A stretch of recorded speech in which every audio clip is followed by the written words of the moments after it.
virtually impenetrable to conquerors such as Alexander the Great, who spent months trying to access the island. Eventually, the geology aligned and a sandbar became apparent. The sandbar was the island's undoing. The destruction of Tyre, I mispronunciate that because I've got your word in my brain,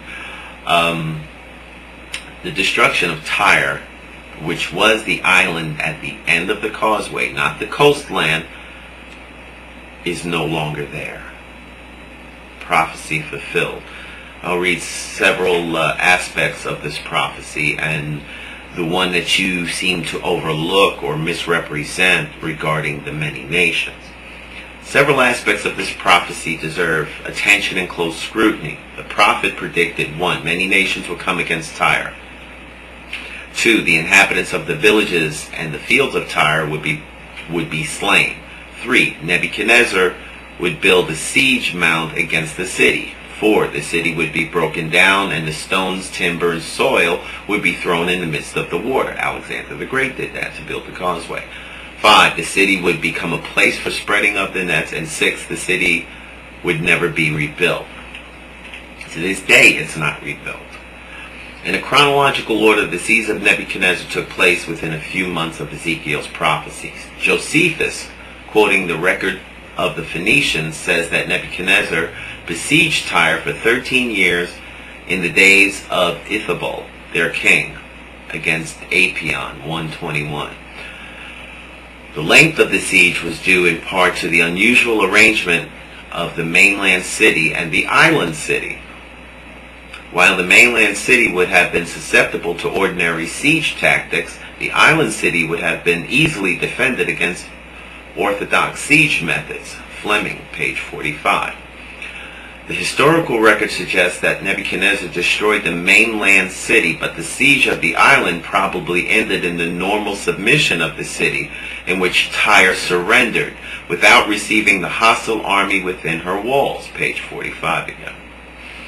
The city of Tyre was besieged by Nebuchadnezzar, who did major damage to the mainland as Ezekiel predicted, but the island city remained primarily unaffected. It is at this point in the discussion that certain skeptics view Ezekiel's prophecy as a failed prediction. Farrell Till stated, Nebuchadnezzar did capture the mainland suburb of Tyre, but he never succeeded in taking the island part, which was the seat of Tyrian grandeur. That being so, it could hardly be said that Nebuchadnezzar wreaked the total havoc on Tyre that Ezekiel vituperatively predicted on the passages cited. Till and others suggest that the prophecies about Tyre's utter destruction refer to the work of Nebuchadnezzar. And after a closer look at the text, however, such an interpretation is misguided. Ezekiel began his prophecy by stating that many nations would come against Tyre in verse 26:3 of Ezekiel's prophecy.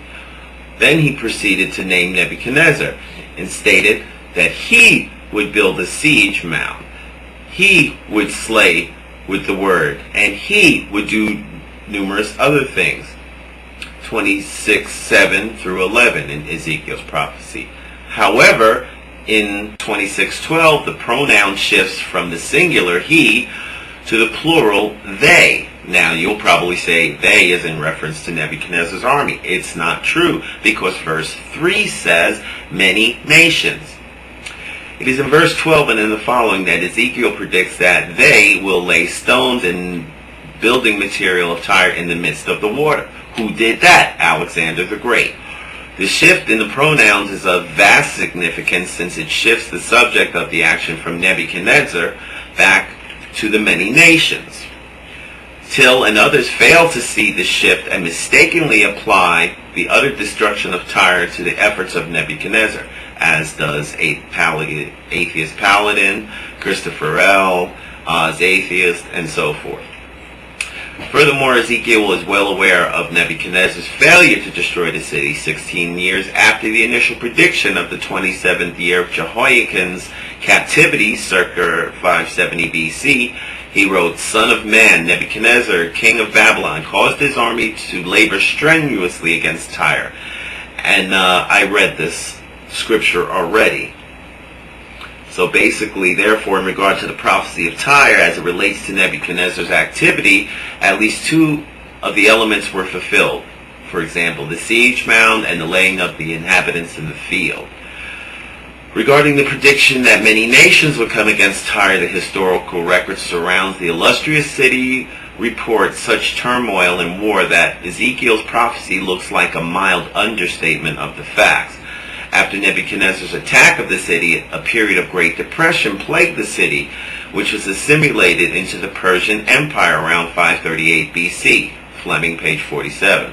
In 392 BC, Tyre was involved in a war which arose between the Persians and the Evagoras of Cyprus, in which the king of Egypt took Tyre by assault, page 52. 60 years later, in 332, Alexander the Great besieged Tyre and crushed it. See below for further elaboration. If you look at the link, you'll see what I'm talking about.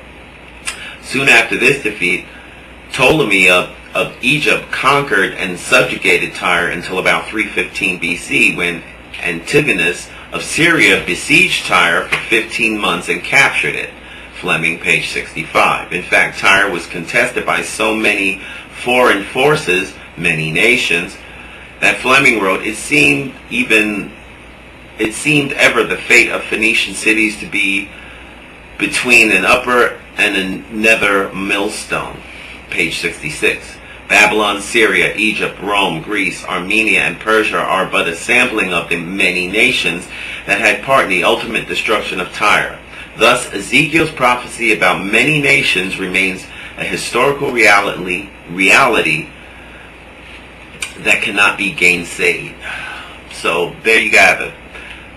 Take a look at the links. As far as I'm concerned, using secular and true apologetic resources, my position stands.